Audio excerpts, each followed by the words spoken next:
Hi, welcome everyone. I'm Susan Wilson-Solovic, and you're watching our featured advisor series with Sam Carpenter. And Sam is a wildly successful entrepreneur, but he's also the author of Work the System, the simple mechanics of working less and making more. And it really can't get any better than that, Sam. Now, in our earlier session, we talked a little bit generally about why you wrote the book and an overview of the book. But let's talk today. Let's talk about getting the work the system mindset. What do you mean when you say getting it? What's the methodology here? Well, and we use that term, getting it, through the first part of the book. It means that, okay, you can go to college and get a degree, and maybe you learned something and maybe you didn't, right? maybe you just attended class to get the grades and graduate, right? That's a possibility. And I don't mean to disparage the educational system, or you could be terrifically passionate, or you could be really good looking with a wonderful personality, whatever your attributes are, and you would want to use them to your advantage and exploit them and create something for yourself. How about control and freedom in your life? Well, what I talk about in the book is that's all great, but we'll put this over here for somebody else to take care of. What I want to talk about are the mechanics, what underlies the results that you get in your life. And so the epiphany thing has to do with getting it, I like to say a visceral epiphany in your belly rather than something learned in the head. And I go back to whack-a-mole. Yeah, I mean, that's really popular on the internet. So. Well, whack-a-mole is this game, and about, I'd say 60% of people know what it is, so I'll briefly explain it. But it's a carnival game or an internet game where the moles pop up through the holes and you whack them with a mallet, and anybody can figure out that they're going to come up faster and faster. And how good are you at whacking those moles? Every time you whack one, you get a point. Another one. You have a mallet in each hand. Well, so many of us live lives that way, and I did for 50 years. And I was good at it. I was really good at it.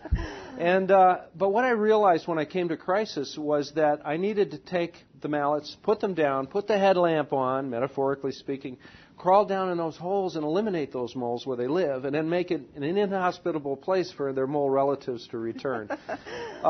And so the gut thing is that our lives are made up of systems, and in the case of whack-a-mole, the system are the tunnels and the moles coming up to bug you, to make life difficult.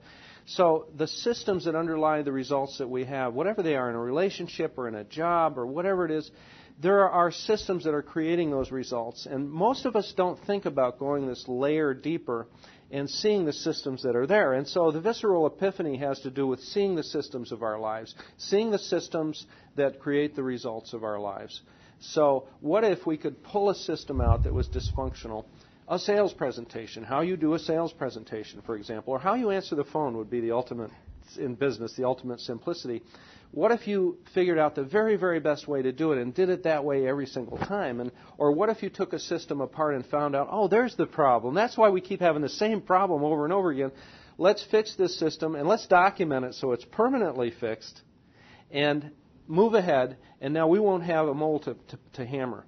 And so back to the epiphany has to do with seeing the systems that underlie the results. And once you can see the systems, this thing that comes from the belly, and stop looking at the results, then you can actually fix the system to create the results you want, or at least eliminate the systems that are creating the bad results. Sure. Well, I can see how that happens, because when you start a business and it's really just you by yourself in most cases, you're running around, you're doing everything, and then you bring in a few employees, and there's a crisis here, there's a fire to put out there, and you don't have the time that you need then to be proactive in really growing the organization. So, important point. But I also want to talk a little bit about this, because one of the things that you said in your book, which I found fascinating, is that control is not a bad thing. But you often hear, hey, you got to let go, just kind of be easy, go with the flow. But you're saying, hey, control is good. Well, I'm from the Woodstock generation, so why would I be saying I'm a traitor to my times? But go with the flow, lighten. If everybody else around me would lighten up, everything would be fine. I'm okay. I'm fine. Why can't you lighten up? Well, the truth is we get caught up with all the uptightness and people are handling details in the wrong way around us. But if we could bring that in, that circle of influence, into the immediate surroundings and get control of the systems that are within our command, then we stop having to kill fires. And if you stop having to kill fires, you have more time. And for any business, I do interviews about how to recession-proof your business. And what I say is that possible? Because I want to know. What you do is you do the same thing you do in the good times as you do in the bad times. You become more efficient. And that's what this is about.